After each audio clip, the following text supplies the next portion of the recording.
Every time or sa tuwing ako po ay nakakarinig na hindi siniseryoso ang impyerno o ang lugar na impyerno, ako ay nalulungkot.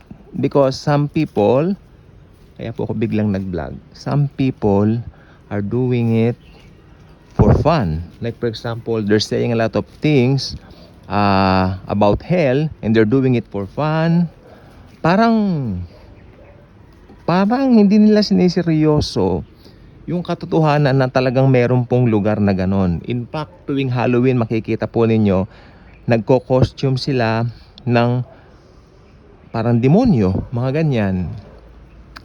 You know what really strikes me sa mga ganitong mga pangyayari sa panahon natin ngayon, parang masyado nang napulyot. Alam niyo yung polluted na po yung utak ng mga tao ngayon na hindi mananampalataya, na parang mga robot na po sila.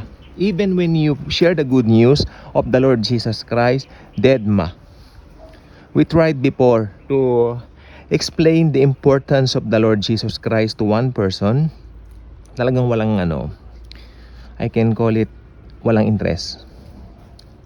Sabi ko, wow, last days, no? Last days. Pero kung talaga naman pinili yung taong yon, kasi ang pagpili talaga, election yan eh. I believe in the election. No? Yung hindi pa nangyayari, no? Inelect na po tayo. Pinili na po tayo from the beginning. 'Di ba? So, tayo po ay mapalad sa katotohanan na 'yan. Sapagkat bago pa lalangin ng mundo, lahat ng maboborn again, lahat ng makakakilala sa Panginoong Hesukristo, pinili na po ng Diyos Ama. That's something na hindi natin makayang tarukin, ang kabutihan ng Diyos sa buhay natin. Kaya nung nakakilala tayo kay Jesus, talagang wow, talagang super glorious that we know na maputol man ang buhay natin dito sa lupa, continuous po yan, hindi po napuputol ng kamatayan. Iba-iba ang situation ng Kristiyano, oo.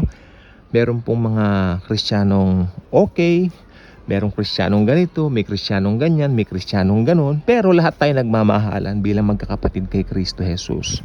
Hindi pare-pareho ang doktrina natin, hindi pare-pareho ang pangalan ng mga denominations, pero ako po kasi, ako tulad ko po, ako malayang Kristiyano. Anong name ng denomination ko? Wala po akong denomination na sinasamahan. Basta kung saan may mga pulong ng Kristiyano, doon po ako pumupunta. Dahil I believe house church talaga ang pinauna ng Biblia. Ibig sabihin, kung yun ang pinauna ng Biblia, yun ang pinauna ng mga apostol, dapat ganun din ang gawin ngayon. Pero sa kasamaang palad, dala na rin ang pagbabago ng panahon, merong mga nagtayo ng mga institutional churches. But unfortunately, that's not our topic for today. Ang importante po ngayon, tayo mga magkakapatid kay Jesus, magkakasama tayo sa iisang kingdom, the kingdom of the Lord Jesus Christ. At tayo po ay may pagmamahalan sa isa't isa. O magkakaiba ang doktrina natin, marami po talaga na kaibahan sa mga minor doctrines, but I believe in the major doctrines of salvation by faith alone, the Trinity, and the importance of the person of the Lord Jesus Christ. We are all the same. Okay, palakpakan natin ng Panginoong Hesukristo. Ngayon, yung mga hindi mananampalataya ng Panginoong Hesukristo, sila po ay makikita po natin na ang lakad o ang takbo ng kanilang mga buhay ay totally taliwas sa kung ano ang sinasabi at iniibig ng Biblia na lakaran ng tao. Ang buhay po nila ay talagang patungo sa distraction, patungo kay Satanas. So, ang mga tao na papunta sa impyerno, kung tutuusin, sino po bang papunta sa impyerno? Lahat ng taong pinanganak sa mundo papunta ng impyerno kung tutuusin. Tignan po niyo yung logic. All have sinned. Di ba? All have sinned. No one is righteous. No, not even one, sabi ng Bible. O ibig sabihin lahat papunta ng impyerno sapagkat lahat nagpuproses ng Adamic nature na minanapan natin kay Adam, ang ating unang ama, our first father. So, kung titignan mong mabuti yan, just analyze it from the bottom. Makikita mo yan. Ibig sabihin, maski maliit na bata pa lang, may sin nature na At kung lumaki ang batang yan at nagkaroon po siya ng tinatawag na age of accountability, or should I say dumating siya roon sa age of accountability na pinabayaan niya yung katotohanan, dapat niya makilala si Jesus at hindi niya tinanggap si Jesus, pag namatayan pupunta yan ng impyerno. Ngayon may nagtanong sa akin practically, ilang taon yung pwedeng pumunta sa impyerno? Aba, halimbawa yung bata ay 9 years old, may alam na siyang tungkol kay Jesus, tinanggihan niya, may isip na yan, ba? Pwede na pumunta ng impyerno yan. Kung mo sabihin malit na bata lang, hindi. Ang pinag-uusapan natin, age of accountability. Yung mga teenagers na namamatay na hindi tumanggap kay Jesus, nasa impyerno na yan. Ang vlog po natin, totoo. Hindi po ako yung nagko-compromise. Hindi ako nagko-kompromiso. Okay? Ngayon, kung mapalad ka naman talaga, pero malungkot din, like for example, yung katabi ni Jesus na magnanakaw, Panginoon, alalahanin po ninyo ako kapag ka naghahari na po kayo. Doon at doon lang niya hiniling ng kapatawaran yung mga kasalanan niya. But, ang kabutihan ng Panginoong Jesucristo nag-uumapaw sapagkat niligtas niya yung magnanakaw na katabi niya. Samantala yung isa, tinutuyan niya si Jesus. Napahamak yun sa impyerno. Nasa Hades po siya ngayon. Wala pa naman po yung Gehenna, yung dagat-dagatang apoy. So, anong mangyayari nga po pala? Pag namamatay ang tao, para na akong sirang plaka, prito pat okay lang. Pag namamatay ang unbeliever ngayon, what happened? Yung kanya pong espiritu humihiwalay po sa body. Okay. At meron siyang papasukin na tunnel. At yung ending ng tunnel na yan, yun na yung destination niya. Uy. Diba? So, yung ending ng tunnel ng hindi mananampalataya, yun po yung Hades. Walang katapusang kadiliman yung Hades. Ang Hades ay puno ng kalungkutan, ang Hades ay puno ng paghihinagpis, ang Hades ay puno ng pagsisisi na sana nung lifetime nila tinanggap nila ang Panginoong Hesukristo. Lamang ang nangyari, napabayaan nila ito. Dala ng material na bagay, tagumpay sa buhay, mamahaling kotse, mamahaling mga bahay, gusali, building, eroplano. Siguro iba may eroplano. Yung iba naging CEO.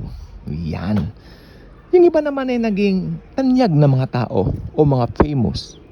So, walang lugar ang Panginoon sa buhay nila. Tama? No. Yan naman kinasapitan nila. Yan ang kanilang kalungkutang kinasadlakan. Ang impyerno. But isa lang po ang remedyo sa impyerno.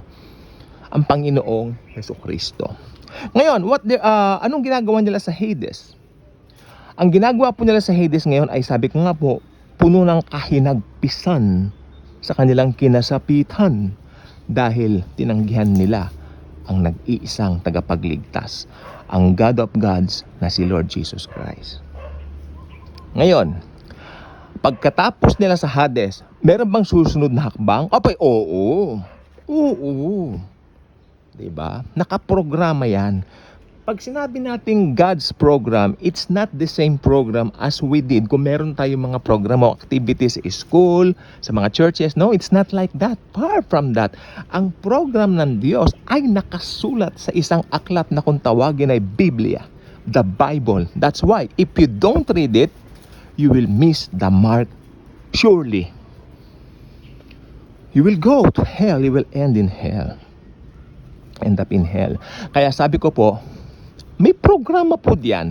After sa Hades, sila po, pagkatapos na po nung mga pangyayari dito, hindi po ba rapture? And then, syempre mayroong rewarding sa langit for the believers, yung Bema Seat of Christ.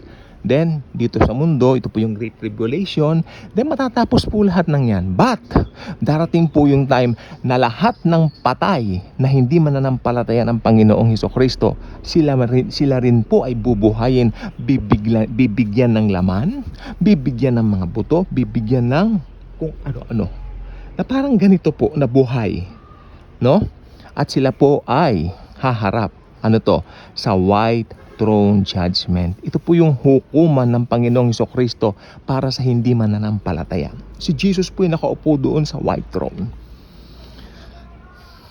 Lahat ng mga tao na hindi mananampalataya ay itatapon niya sa isang lugar na kung tawagin ay Gehenna. Ano po ba ang Gehenna? Ang Gehenna po ay lake of fire. Dagat-dagatang apoy. At ang sabi ng Biblia sa aklat ng Revelation chapter 20 or 21, I'm not sure, nakalagay po doon na Siya ay pahihirapan ng walang hanggan. No? Araw, gabi, walang hanggan. Continuous the cycle. Ikot, ikot, paikot, ikot, paikot, ikot. Continuous the cycle. While the born-again Christians are so happy in heaven with the Lord Jesus Christ Himself. Napaka-sweet. I love it. I love that church, no? So, may panahon pa. May panahon pa para maligtas. The moment is now. Do you want to pray a simple prayer with me? Regarding, to accept the Lord Jesus as your very own personal Lord and Savior? If the answer is yes, malugod kitang inaanyayahan sa dasal na ito. Father God in heaven, thank you for sending Jesus to die on the cross for my sins. Father God, I know that I am a sinner. I know that I need a Savior. And I now believe in the Lord Jesus Christ as the only payment for my sins.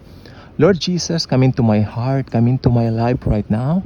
Be the Lord and the Savior of my life, my personal Lord and Savior, I mean. And please drive me from now on. Be the driver of my life, pilot my life, be the pilot of my life. Thank you, Jesus, for making me a child of God. Holy Spirit, thank you for sealing me the seal of ownership. Mahal na mahal po ninyo ako. Kaya sa simula pa lang po, kami po ay inilek na po ninyo. I believe in the doctrine of election, Lord, dahil ginawa po ninyo yan sa amin. Predestined mo na po kami. Salamat po. Thank you, Jesus. Thank you, God the Father. Thank you, God the Holy Spirit. God the Father, God the Son, God the Holy Spirit, our God is 3 in 1. Thank you very much for sending Jesus into my life. In Jesus' mighty name I pray. Amen. If you just said or pray that simple prayer, I believe you got born again. You got saved. Start reading the Bible. It's a delight to read the Word of God. It's a delight to know how Jesus gave His wonderful life for you in order for you to have life, not only eternal life in heaven, but also an abundant life here on earth while we're here. Kaya dapat alam po natin yan. Okay? And congratulations. If coming from the heart, you just prayed that simple prayer I just said a while ago, congratulations and welcome to the family of God, sapagkat ito po ang pamilya, no? Ito ang pamilya na talagang maglalast forever. Alam po niyo, wala pong forever sa lupa. Sabi nila pag may kinakasal, you are my forever. May nakita akong post sa Facebook, you are my person forever. That's wrong. Our person forever is the Lord Jesus Christ only. Yung mga asawa natin, mga anak natin, lahat po yan maghihiwalay po tayo pagdating ng panahon. But si Jesus, mananatili. Yung mga love team na, syempre, hindi naman tayo nahuhuli sa mga balita. Yung mga love team na nagkahiwalay na yan, talagang walang forever dyan. No? Ilagay natin ang ating puso at isipan doon sa totoong forever, ang Bible. Sapagkat sabi ng Bible sa John chapter 1 verse 1, in the beginning was the Word, and the Word was with God, and the Word was God. And kung talong ka ng 14, paborito ka to, and the Word became flesh and dwelt among us. Kung titignan po ninyong mabuti, ang Word of God ay si Lord Jesus Christ. Okay? So if you have Jesus Christ, you have the Word of God within you. Start reading it. Enjoy it. Enjoy the Word, because ang Word of the Lord Jesus Christ punong-puno ng mga promises na pwede nating i-claim sa bawat araw ng ating buhay. Okay? So, if you are not yet a subscriber of this beautiful and wonderful channel, blessed channel rather, I invite you to do so. Click the notification bell, share this video, share the wonderful grace and the love of the Savior, the Lord Jesus Christ. Thank you po, and Jesus truly loves us all.